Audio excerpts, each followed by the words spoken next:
At sa papatuloy ng ating camping, narito na ang ating mga ginawa. Morning, Yaya.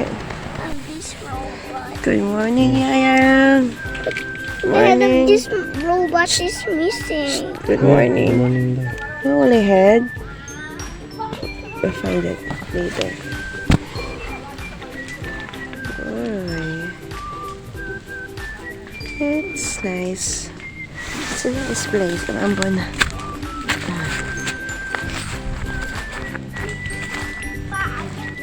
Ang ganda ng mga mountains eh.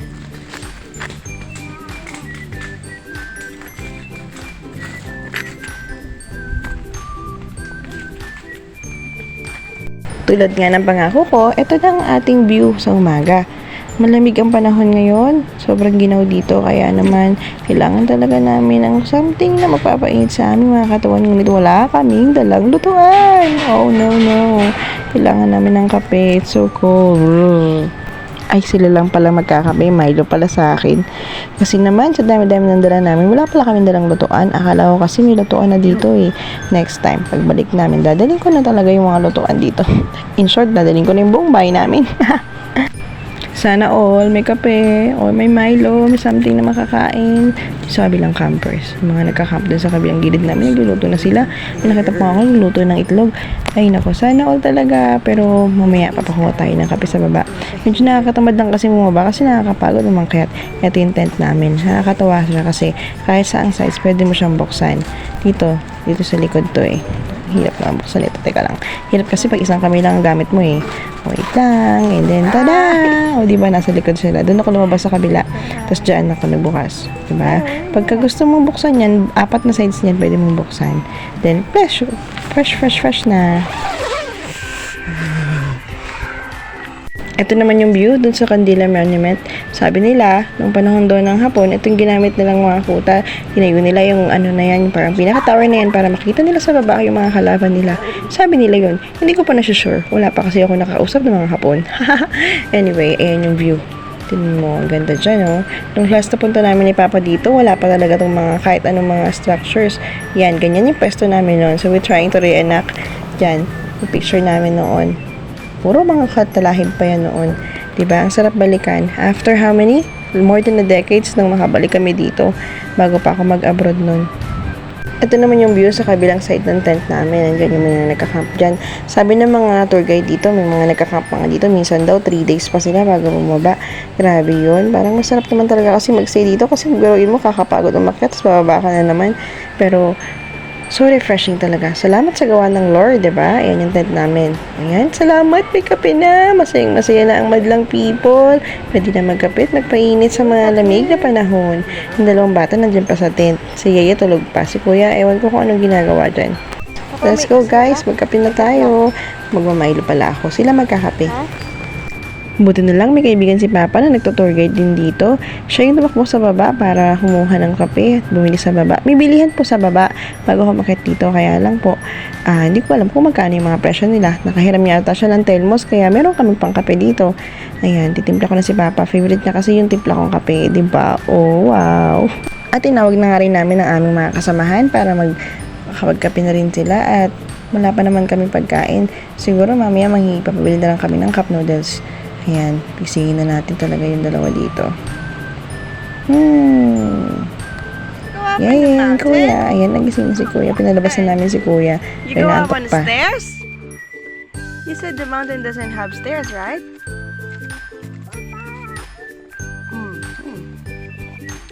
Yum.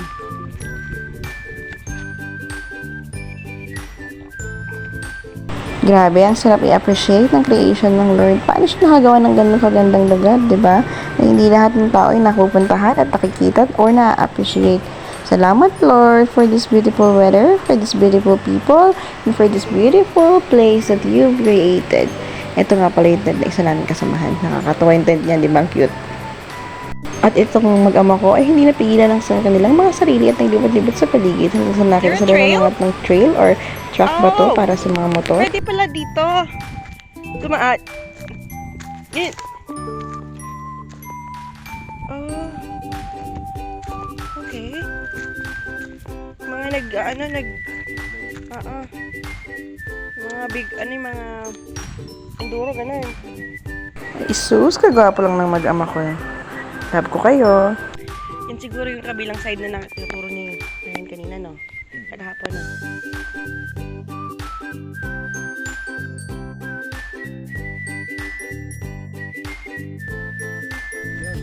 A ramp for what? What do they do? They jump. Oh, you wanna do that? No. Why? Because I might get hurt. Oh, why will you get hurt? If I run on the motorcycle ramp, Over there. What will happen? I will get hurt if I run over there. But first question, do you have a motorcycle? Yeah. Where is it? I'm home. What color is it? Is it real or just a toy? Just a toy. At ayun na nga, nakita ang kuya ng naku. Mukhang ginawa pang play area itong ramp ng mga motor na to ha. Sige go kuya, push mo yan. Galing-galing naman ng kuya ko ha. Magaling ng physical ngayon na. Nakakatuwa lang na nai-enjoy ni kuya ang camping namin. Kasi itong batang to ay medyo lampahin talaga to. Siguro dahil na rin dahil premature siya. Pero ngayon nakakatuwa kasi ang ganda na ng build ng katawan niya kahit hindi siya ganun kataba. Pero malakas siya. Ito naman ang Yeye. Yeye, it's morning Yeye, it's morning. Oo, talaga ang batang to ay napahilig matulog. Kami lang muna ni kuya maglalaro.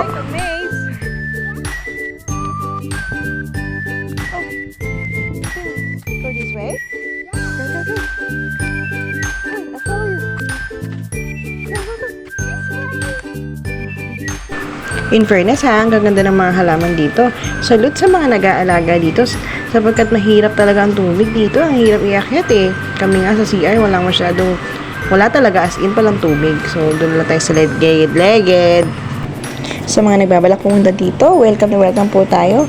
Meron lang po tayong monty lang naman na entrance pero worth it naman po ang pupunta nyo dito. Siguro para sa maintenance na rin ng lugar. Pero kung ako po sa inyo, mas maganda kung mag-camping na rin po kayo para sulit naman po ang inyong mga pagod. Ito ng dalawa na to, o diba kinabukasan, meron pa silang time para maglaro. Careful! Careful! Oh, careful! Oh, tama na. Come on.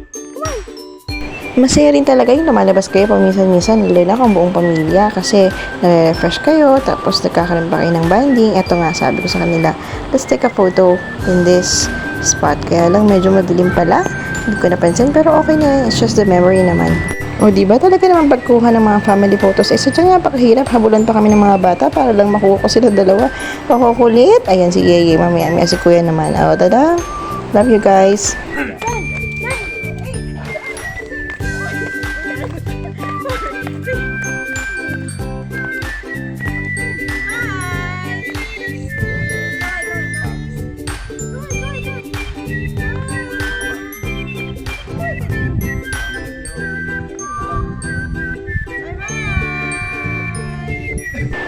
And it's almost time to go, pero yung tatlong to hindi nagpapigil, talagang tinatry dito sa may parang picture itong part na to, kaya lang medyo luma na siya, kaya nakakatakot na umakyat, baka lumusot eh. Ayan.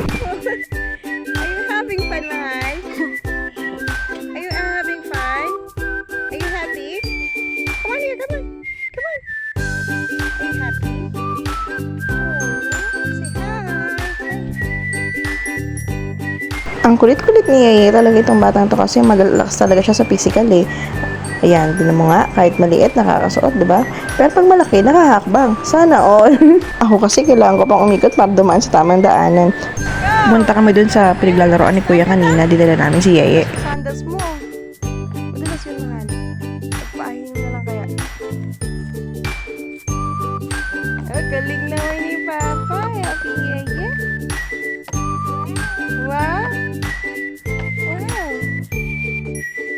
Go, Yeye, go.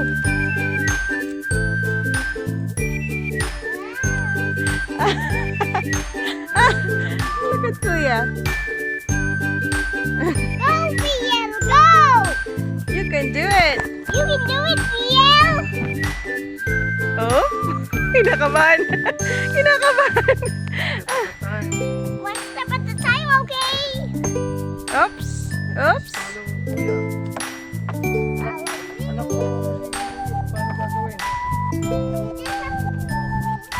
What? How you do it? Don't slide, ha? Don't slide. Don't slide down. At ito na nga, dalawa na po sila dito na ginagawang playground ang ramp ng mga motor. O, diba? So, happy naman ako at masaya kayo mga anak.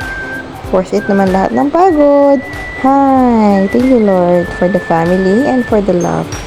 Salamat din sa mabuting asawa na pinagkaloob mo sa akin at sa mga anak na mabait at magwapo at maganda, o diba? Salamat Lord for the nature, for the weather, for the life. Gusto namin mabigay sa iyo lahat na papuri sa pamamagitan ng aming buhay. Ay, umiyak na yung bata. Gusto pa kasi niya ulit maglaro doon, bawal na kasi nakakapagod na talaga magbantay. Ito yung tent namin, o diba? Pakabit ko kay Papa yung parang bubong sa harapan. Parang terrace din siya. O, diba? Ganyan yung tent namin. Social. Lakas. Worth it na talaga yung bayad dito. Mura lang naman siya. Gusto nyong malaman, PM lang guys. Char. Magpwenta pala ng tent. O ha, ayan. Ikot tayo sa tent. Diba? Makita nyo yung likod yan. Yan, pwede buksan yan bawat sides kung gusto nyo. Dalawa lang binuksan namin kasi para hindi naman masyadong open. Ligpit-ligpit na rin ako kasi malapit na kami umuwi. Siguro kakain muna kami ng noodles bago kami bumaba. Wala kasi kami nga lutuan kaya wala na namin umuwi. Si Papa babalik na rin sa trabaho. Talaga namang siningit lang namin yung family time na to kasi wala, puro trabaho na lang Dapat babalansi ang buhay. O, ayan, pinaandar ko na nga rin yung electric fan. O, di ba nagamit ko rin pala yung electric fan? Mainit kasi ngayon, sumikat na yung araw. Pero kanina madaling araw, grabe, ang ginaw, ang lamig. Nung gabi, sobrang lakas ng hangin. Parang tatayin yung tent namin. Pero dahil naman may hatali siya, sturdy naman siya. So, salamat sa Lord, iningatan kami sa aming camping na to. Yung electric fan namin, talaga naman, o, di ba? Tanggal kasi yung cover, nahina kasi yung tornilyo. Papayos ko pa kay Papa. Yung dalawa na to, yung talaga namang hindi ipapayag na hindi maubos ang aming pagkain bago bumaba. Lalo na yan si Yeye. Nakapagpabili na nga rin kami ng noodles sa baba para kumain muna ng noodles bago umuwi. Ha? 29. Siya? What a nice fluffy day. Meron ngayon? Nice, lovely day. Yeah. What's yung birthday ng 29? I'm hungry. Ay, why are you guys fighting? Bakit? You eat one. Kinuha ni Kuya pagkain mo. Nagagalit na siya. Ubus yan. Pag kumukuha nga ng isa ron, nagagalit siya. Oh, lahat na lang kinuha. Yeye naman. Kuya yun ah. Very much. Ito kuya. Yeah, the other one. O, ipag-share mo kay kuya. Kuya yun ah. Very much. Anymore. Naku, talaga ikaw, Yeye, ha? Basta pagkain. Ito naman kasi si Kuya, mapang-asar. Pwede naman kumuha ng hindi nangiinis eh. Nangaasar pa talaga siya eh. Dalawang to. Away, bati. Merong heater na, recharge. Mommy has a guy on top. Yan, maganda. Siya, sige tayo kumain na muna guys at mamaya ibababa na tayo. Kailangan natin ng energy pababa sapagkat naku pag pababa para kang hihila pababa. Ay, pati yung bindi mo sasakit. Let's go guys. Saan? Kuya, kunin mo yung jacket mo. Kuya, iiwanan mo ba yung jacket mo, oh? O talaga. Tara. Tara na. And once again, bago tayo bumaba, ito ang view from the top. Diba? Ang ganda-ganda ng paligid. You're like top of the mountain and you're going down. Yan yung dinaanan namin kagabi na hindi nakikita sa video. So, imagine nyo na lang pataas gaano yun katarik. And that's all for today, guys. Thank you for coming with us in our camp. See you next time in our next vlog. Bye-bye!